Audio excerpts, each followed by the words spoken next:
I'm going to walk through the ASUS TUF Gaming F16 the way most of us approach a big-ticket laptop, by asking whether it actually solves the problems we run into every day, not just whether the headline numbers look good on paper.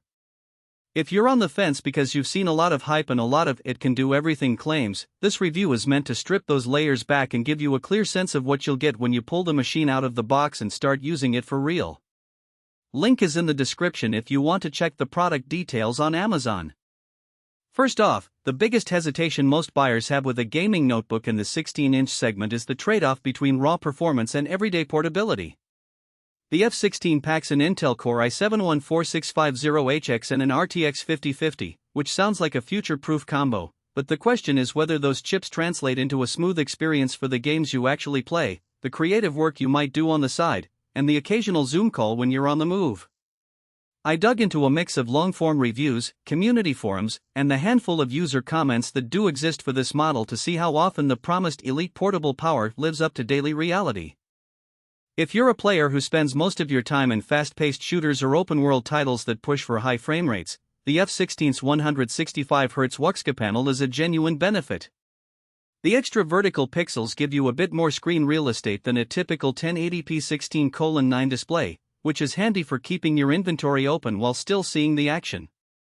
In practice, I found the 165Hz refresh to be buttery smooth in titles like Valorant and Apex Legends when I dialed the settings to a mix of medium-high. The RTX 5050 isn't the top-tier card you'd see in a desktop, but it holds its own at 1080+ resolutions, delivering consistent 6070 frames per second in newer releases without the dreaded stutter that some older mid-range laptops exhibit. Now, a lot of buyers also use their gaming laptop as a workstation for things like video editing, 3D modeling, or music production. The 64GB of DDR5 RAM is an unusual amount for a consumer laptop and, frankly, a bit of an overkill for most gamers. However, when I opened a Premiere Pro project with multiple 4K clips, the extra memory let me keep more footage in the timeline without hitting a slowdown. The 1TB PCIe SSD also shaved seconds off load times, meaning the system felt snappy not just in games but when launching large creative applications. If your workflow involves juggling big files, that RAM-to-SSD combination is where the real value shows up. One of the hidden trade-offs you'll notice is the heat management. The TUF line is built with a military-grade aesthetic, but the chassis is still relatively thin for a laptop housing a high-end mobile i7 and a discrete GPU. Under sustained loads, think a marathon gaming session or a full render, the fans spin up aggressively, and the bottom of the laptop becomes warm enough that I had to keep a cooling pad nearby after an hour of continuous use. That isn't a deal breaker for most people, but if you plan to game in a coffee shop or on a lap for extended periods, you'll want to factor that into your comfort calculations. Battery life is another practical concern that rarely gets the spotlight in gaming laptop marketing. With the F16's 96Wh battery, you can expect roughly 3 to 4 hours of mixed use, some light browsing, a few indie titles, and occasional streaming.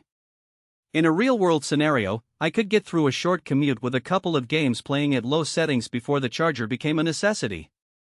If you need a machine that can last a full workday away from outlets, this isn't the best pick. It shines when you have a reliable power source, which aligns with most desktop replacement buyers. Connectivity is decent but not abundant. There's a single Thunderbolt 4 port that doubles as DisplayPort, which is great for hooking up a 4K monitor or an external GPU dock if you ever need that extra punch. Apart from a couple of USB-A ports and an HDMI 2.1 output, the port selection is minimalist.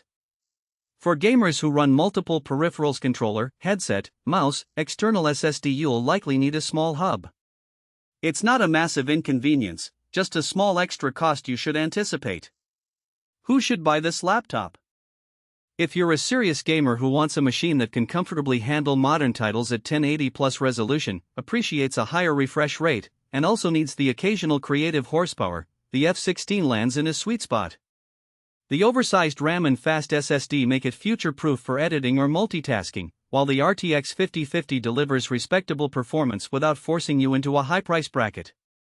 The aesthetic gray with a rugged TUF vibe appeals to those who like a bit of toughness without the flashy RGB. Who should skip it? If you're looking for a laptop that can run the latest AAA games at ultra settings on a 1440p or 4K display, you'll quickly run into the